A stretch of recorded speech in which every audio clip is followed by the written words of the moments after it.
Seja bem-vindo à terceira aula do nosso curso. Agora que você compreende os fundamentos do estresse de combate e já possui uma base sólida sobre como ele se manifesta no corpo e na mente, chegou a hora de transformarmos a teoria em estrutura.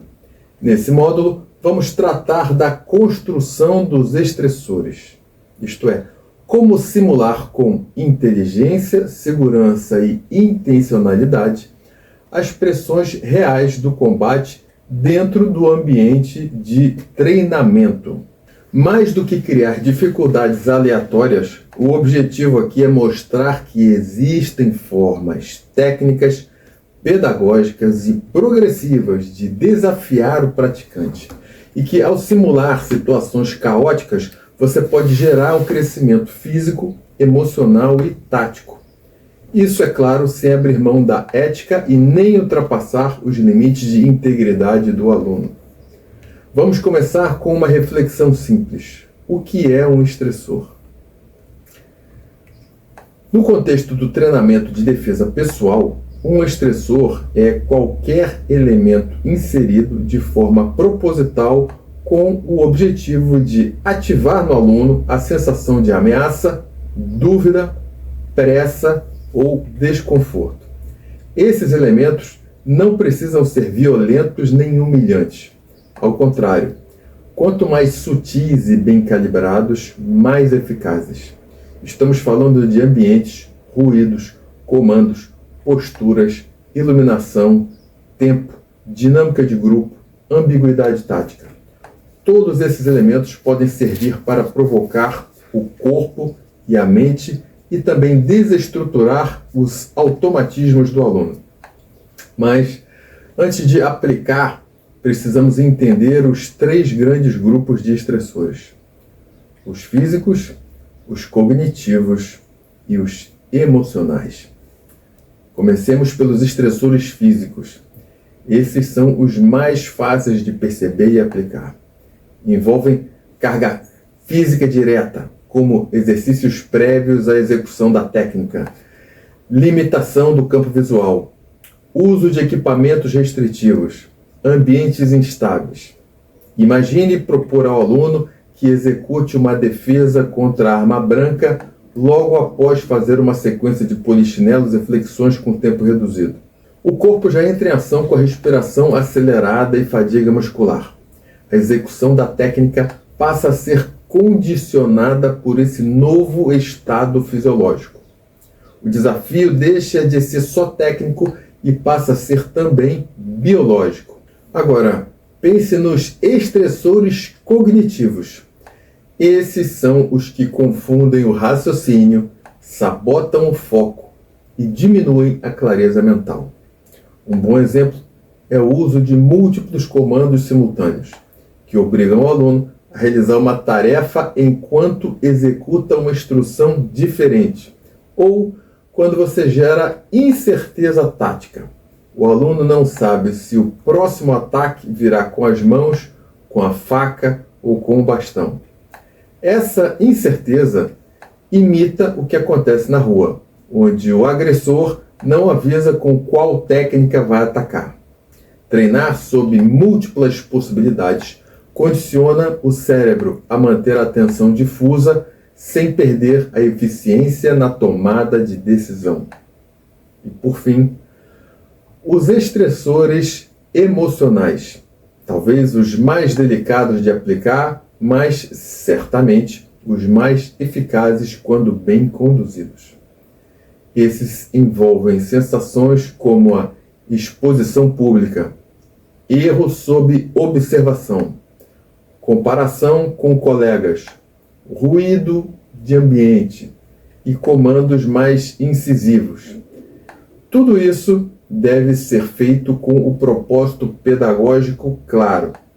Por exemplo, um aluno que está confiante pode ser desafiado com uma tarefa filmada e exibida para o grupo.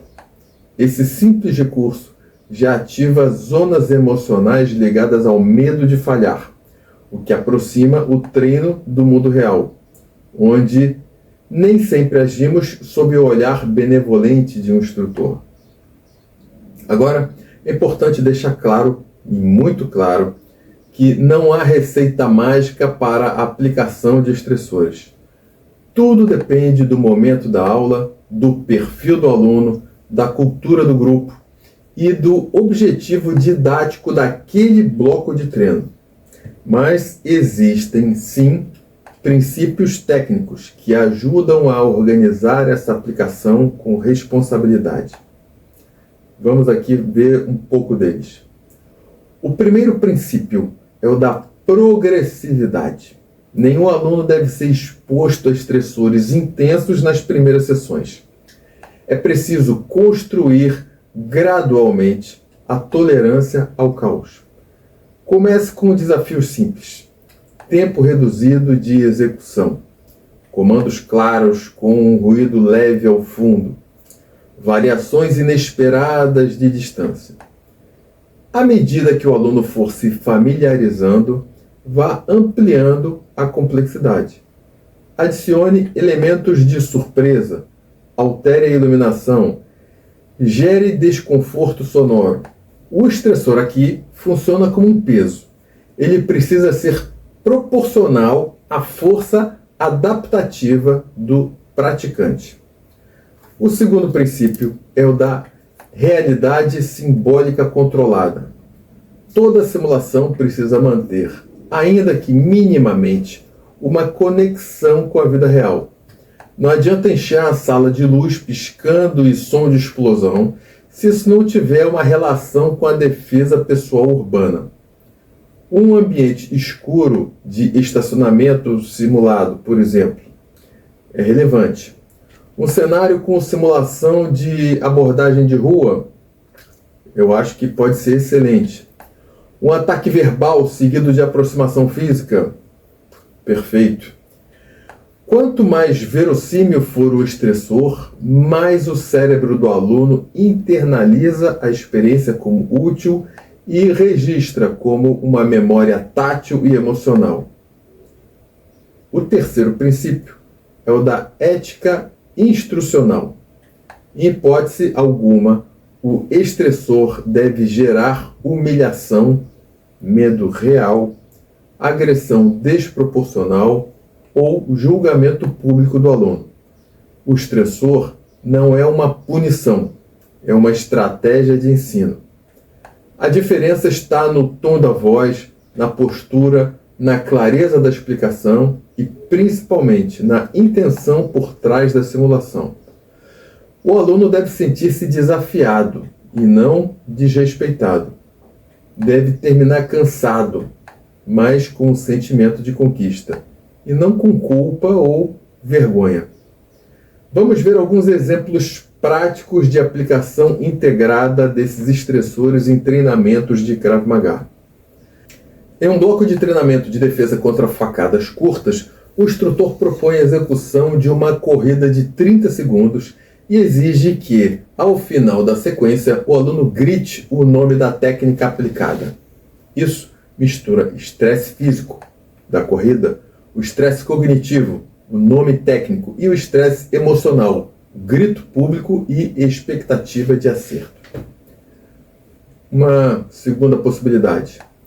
Num simulado de abordagem em estacionamento, o aluno entra em uma sala escura com um ruído ambiente, onde um parceiro se aproxima com a velocidade e expressão agressiva. O ataque pode não acontecer. O aluno precisa manter distância segura, verbalizar comandos e tomar a decisão de agir ou apenas se reposicionar. Aqui vemos um ambiente adverso, imprevisibilidade e tomada de decisão sob pressão.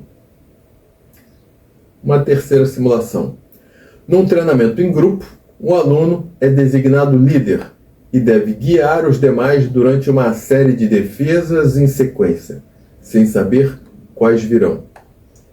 Cada erro, o grupo retorna à estaca zero. Isso gera uma pressão social, responsabilidade emocional e raciocínio sob tensão.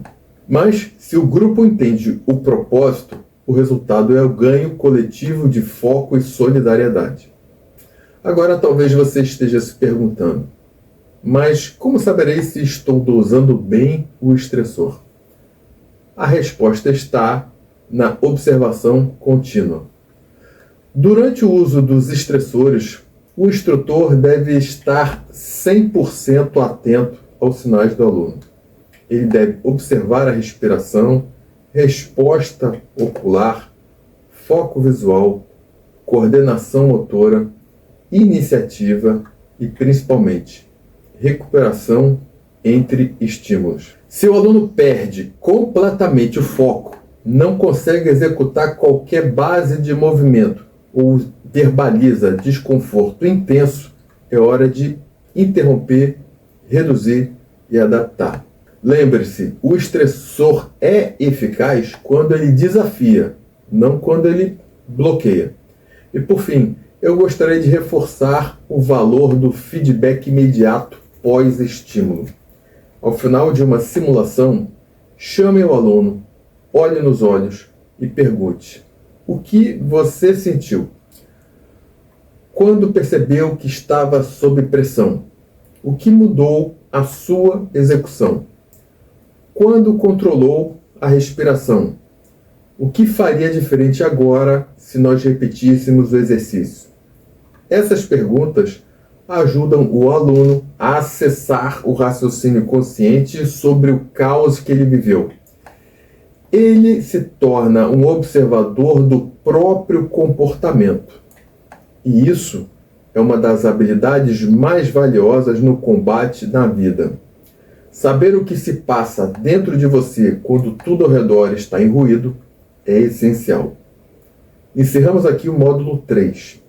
Nessa aula, você aprendeu que o estresse pode ser inserido com técnica, ética e inteligência pedagógica, e que a simulação correta transforma a técnica mecânica em resposta funcional. No próximo módulo, vamos explorar as técnicas práticas de aplicação da simulação com segurança, detalhando protocolos, exemplos estruturados e critérios claros para o uso de estressores em treinos individuais, em dupla e em grupo.